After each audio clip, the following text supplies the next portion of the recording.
Movie शुरू होती है और हमें सन 2050 का वक्त दिखाया जाता है, जहां हम एडम नाम के एक आदमी को देखते हैं जो कि शिप लेकर भाग रहा था।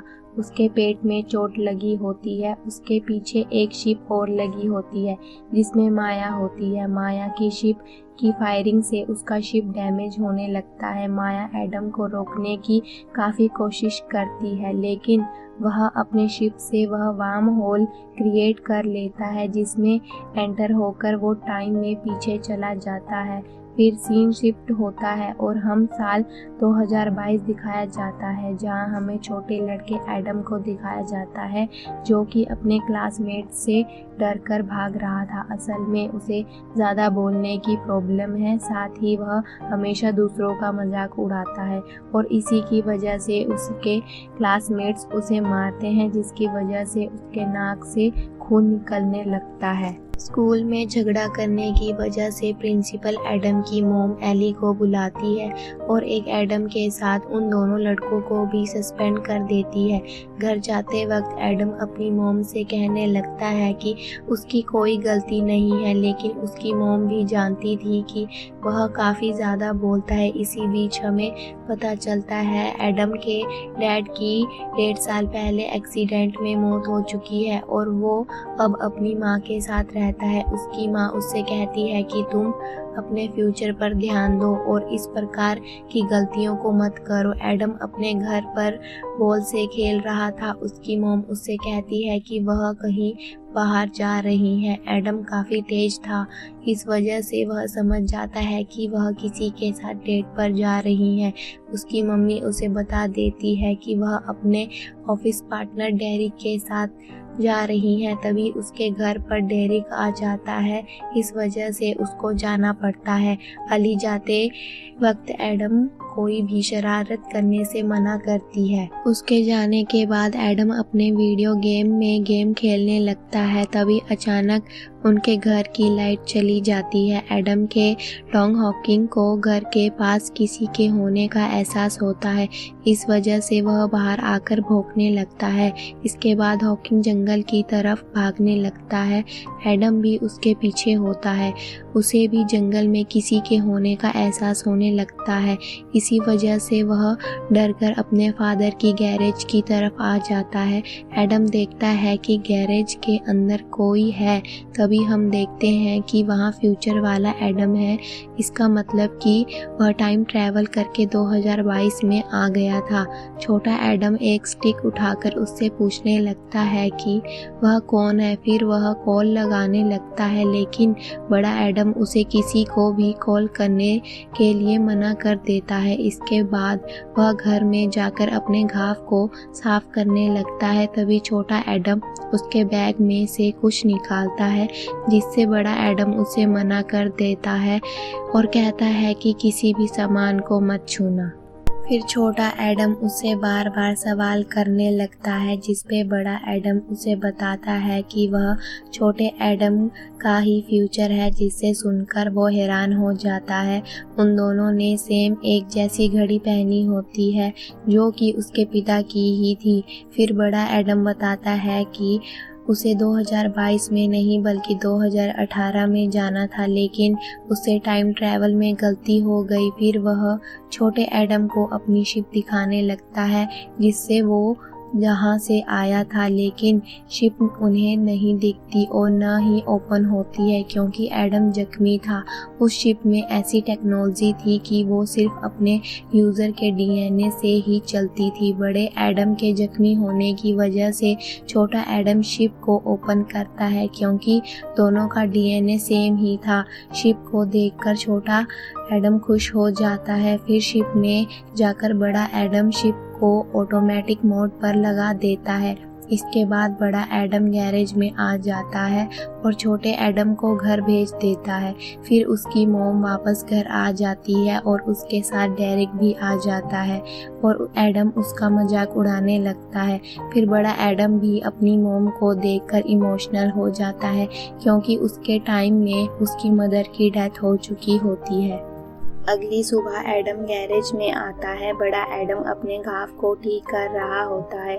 छोटा एडम उसके साथ बकवास करने लगता है, जिस वजह से बड़े एडम का माइंड खराब होने लगता है। बड़े एडम को उसके घाव ठीक करने के लिए दवाई लेने जाना होता है, इसलिए वह अपने फादर के कपड़े पहनने लगता है। एडम मेडिकल शॉप में आता है और दवाई खरीदने लगता है। इसी बीच छोटे एडम के पास वही लड़के आते हैं जिनके साथ उसका स्कूल में झगड़ा हुआ था और वह उसे मारने लगते हैं। तभी वहां पर बड़ा एडम आता है, जिसे देखकर वो दोनों डर जाते हैं। बड़ा एडम छोटे एडम को साइड में ले जाता है और उसका हौसला बढ़ाते हुए कहता है कि तुम्हें इनसे खुद लड़ना होगा। लेकिन जैसे ही वह उनसे लड़ने लगता है, उनमें से एक लड़का उसे मार गिरा देता है, जिससे एडम उससे नाराज होकर वहां से भाग जाता है। फिर बड़ा एडम उस लड़के को पकड़ता है और उसे वार्न करता है कि आगे से उसे कुछ मत कहना, जिस वजह से दोनों डर कर भाग जाते हैं। फिर वह घर आ जाता है, जहां छोटा एडम दरवाजा नहीं खोलता। वह उससे माफ़ी मांगने लगता है। फिर छोटा एडम आता है और उसके फ़ोन में लड़की के बारे में पूछने लगता है। इस पर बड़ा एडम बताता है कि यह उसकी वाइफ है और लोरा। उसके बाद वो वहाँ से चला जाता है। फिर वो एक बार में आता है जहाँ एली भी होती है। फिर एली एक आदमी से बात करते हुए कहती है कि अभी भी उसका बेटा उससे लड़ता रहता है। तभी बड़ा एडम एली को बताता है कि उनका बेटा उनसे बहुत प्यार करता है और उनके बिना नहीं रह सकता। यह कहकर वो वहाँ से चला जाता है। उससे बात करके एली को बहुत अच्छा लगता है और वो उसके पीछे उसको देखने जाती है, लेकिन तब तक एडम जा चुका था। नेक्स्ट सीन में हमें दिखाया जाता है कि माया टाइम ट्रैवल करके 2022 में आ गई है। वह अपने रोबोट्स को एडम को पकड़ने के लिए भेज देती है। दूसरी तरफ दोनों एडम साथ में खाना खा रहे होते हैं। छोटा एडम उससे लोरा के बारे में पूछता है, जिस पर बड़ा एडम बताता है कि लोरा टाइम जंप से वापस नहीं आई। वो 2018 में किसी चीज़ को ढूंढने गई थी, लेकिन माया ने बताया कि वो एक शिप क्रैश में मारी गई, जबकि वह सबसे बेस्ट पायलट थी। उससे कभी गलती हो ही नहीं सकती। इसी वजह से मुझे 2018 में जाना था, लेकिन गलती से 2022 में आ गया। फिर हमें पता चलता है कि माया एडम के पिता लुइस की पार्टनर थी और उसी ने आगे चलकर लुइस को धोखा दिया। बड़ा एडम बताता है कि उनके ही पिता ने टाइम मशीन का इन्वेंशन किया और लोरा को मरवाने में माया का हाथ है। बात करते हुए बड़े एडम को कुछ अजीब लगता है। फिर वह एक बॉम्ब दरवाजे के पास फेंक देता है। तभी माया के रोबोट्स वहां आ जाते हैं, लेकिन बॉम्ब के ब्लास्ट होने की वजह से वो गायब हो जाते हैं। वहां और भी रोबोट्स आ जाते हैं जिनसे एडम लड़ने लगता है।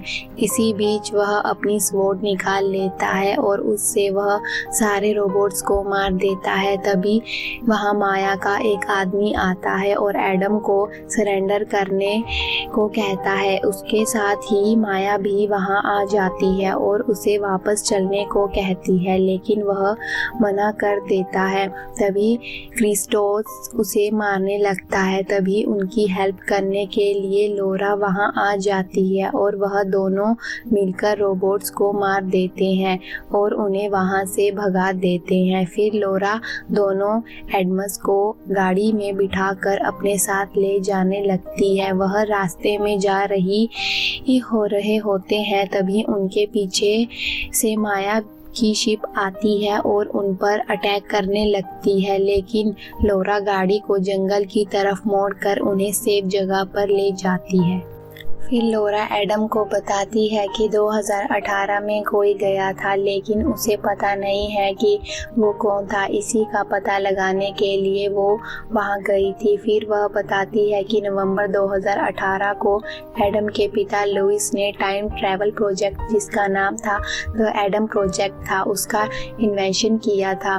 लोरा कहती है कि माया ने ही उसकी शिप में बॉम्ब लगाया था, लेकिन वह उससे बच जाती है। लेकिन 2022 2022 में फंसी रह जाती है। उसके बाद लोरा एडम को बताती है कि 2018 में जाकर सब कुछ ठीक करना होगा और साथ ही उसे टाइम ट्रैवल इवेंट करने से रोकना होगा ताकि वह फ्यूचर को ठीक कर सके। लोरा उसके साथ आने को मना कर देती है और माया का ध्यान डाइवर्ट करने को बोलती है। एडम ऐसा करने से उसे मना करता है क्योंकि अगर उसने टाइम ट्रैवल इवेंट करने से रोक दिया तो वो कभी फ्यूचर में नहीं मिल पाएंगे, लेकिन लोरा उसे भरोसा दिलाती है कि हम ज़रूर मिलेंगे। तभी वहाँ पर क्रिस्टोस कार में उनकी तरफ आने लगता है, लेकिन उसके आने से पहले ही लोरा उन दोनों को गाड़ी में बिठाकर शिप की तरफ भेज देती है।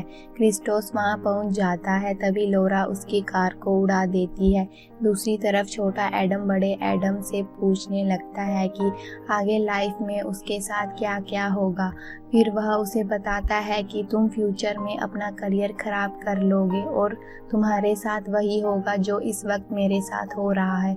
इसके बाद वह दोनों डिसाइड करते हैं कि वो दोनों टाइम मशीन को डिस्ट्रॉय कर देंगे और 2018 में जाकर अपने फादर की हेल्प लेंगे। फिर वे शिप लेकर वहाँ से जाने लगते हैं। दूसरी तरफ माया अपनी शिप लेकर लोरा के पास आती है और एडम के बारे में पूछने लगती है। तभी उसे एडम का शिप उड़ते हुए दिख जाता है और वह उसके पीछे जाकर उसके शिप का पीछा करने लग जाती है और उस पर फायरिंग करने लगती है। तभी एडम अपनी शिप को एक पहाड़ी में ले जाकर छुपाने लगता है, जिसकी वजह से माया को उसका सिग्नल नहीं मिलता। तभी एडम को पता चलता है कि उसकी शिप सिर्फ एक बार ही टाइम ट्रैवल कर सकती है, लेकिन फिर भी वह किसी तरह टाइम ट्रैवल का पोर्टल ओपन करके 2018 में आ जाते हैं और वह अपने पिता से मिलने यूनिवर्सिटी में आते हैं, जहां वहाँ पढ़ा रहे होते हैं। वह दोनों की क्लास में आकर बैठ जाते हैं। क्लास खत्म होने के बाद लुइस एडम को देखता है और उसे पहचान लेता है कि वह उसका बेटा है। छोटा एडम अपने पिता को देखकर इमोशनल हो जाता है और उन्हें गले लगा लेता है। लुइस समझ जाता है कि वह दोनों टाइम ट्रैवल करके यहाँ आए हैं। छोटा एडम उनको सारी बातें बता देता है। फिर लुइस उन्हें बताता है कि उन्होंने फ्यूचर से आकर कई सारी अलग टाइम लाइन को खराब कर दिया है, जिसका इफेक्ट आने वाले फ्यूचर पर पड़ेगा। लुइस उन्हें कहता है कि तुम जिस टाइमलाइन से आए वहीं वापस चले जाओ, लेकिन एडम उन्हें बताता है कि हमसे पहले माया ने इस टाइम में आकर ऑलरेडी इस टाइम को खराब कर चुकी है और वह उन्हें यह भी बता देता है कि अपने ही टाइम मशीन को इन्वेंट किया है। फिर वह एक होटल रूम में आकर बात करने लगते हैं। एडम उनसे हेल्प मांगता है, लेकिन लुइस उनकी हेल्प करने से मना कर देता है और वहां से चला जाता है। दूसरी तरफ हम इसी टाइम में माया को देखते हैं, जो कि इसी टाइम की माया से मिलने आई होती है। यंगर माया दूसरी माया को समझने लगती है कि वह जो कुछ भी कर रही है वो सब गलत है, लेकिन वह उसकी बात नहीं सुनती और उससे कहती है कि एडम आगे जाकर हमारे रास्ते का कांटा बनेगा, जिसके लिए हमें तैयार होना होगा। दूसरी तरफ हम देखते हैं कि इसी टाइमलाइन का एडम घर पर बैठकर गेम खेल रहा था और लुइस को अपनी फैमिली की इम्पोर्टेंस पता चलने लगती है और वह उनकी हेल्प करने के लिए मान जाता है।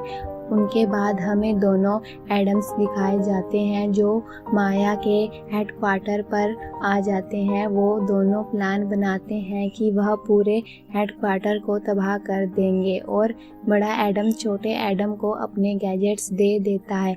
वह उसमें से एक ड्रोन उड़ाता है। तभी बड़ा एडम अंदर आ जाता है। वहाँ माया के रोबोट्स उस पर अटैक करने लगते हैं, लेकिन तभी छोटा एडम ड्रोन से उनको मार देता है। इसी बीच एडम की तरफ दो कार आती है। छोटा एडम उनमें से एक कार को हिट कर देता है, लेकिन दूसरे को नहीं कर पाता। कार एडम की तरफ बढ़ रही होती है कि तभी लुइस वहां आकर अपनी कार से दूसरी कार को हिट कर देता है और एडम की जान बचा लेता है।